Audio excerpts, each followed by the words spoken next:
Ustadz, Ya, the worst advice yang pernah Ustadz terima. salah satu word advice, kaya itu wajib.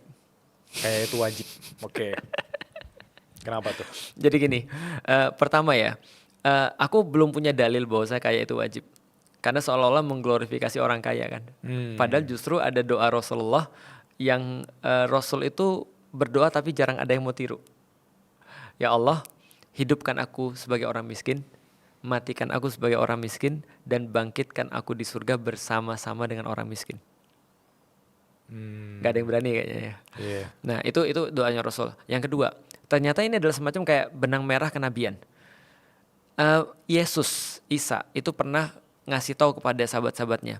Dia pernah nunjuk satu pintu di Yerusalem, namanya pintu unta namanya. Pintu lubang jarum.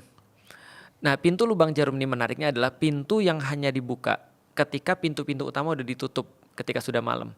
Maka orang-orang ketika mau masuk dari situ itu saking susahnya, untanya itu harus didudukin, ditarik baru bisa masuk pintu itu. Oh, Jadi pintu lubang jarum namanya. emang kecil ya? Saking kecilnya. Nah, maka Yesus pernah berkata begini, orang-orang kaya itu masuk surga lebih sulit daripada unta masuk dalam pintu lubang jarum. Oh. Artinya gini, di benang merah kenabian tuh justru yang diprivilegikan adalah orang-orang yang dalam tanda kutip miskin. Tapi bukan berarti Islam nyuruh orang jadi miskin atau tidak boleh jadi kaya. Jadi gini, kata-kata words advice bahwasanya kaya itu wajib bukan berarti kaya itu juga haram atau kaya itu dosa. Enggak. Ya. Bagi yang aku pelajari di dalam Islam, kaya itu adalah bagian daripada ujian, miskin adalah bagian daripada ujian juga. Ya. Problematikanya lebih banyak orang-orang yang nggak lulus ujian kaya daripada ujian miskin.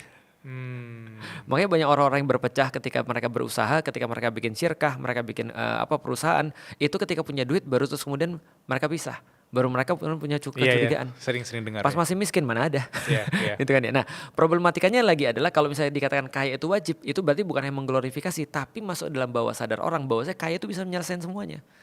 Kan kamu ibadah perlu duit, kamu ini perlu duit dan segala macam. Nah, mereka lupa bahwa kaya itu ujian dan miskin itu juga ujian. Dan semua orang sama-sama punya jalur yang sama untuk menuju pada Allah.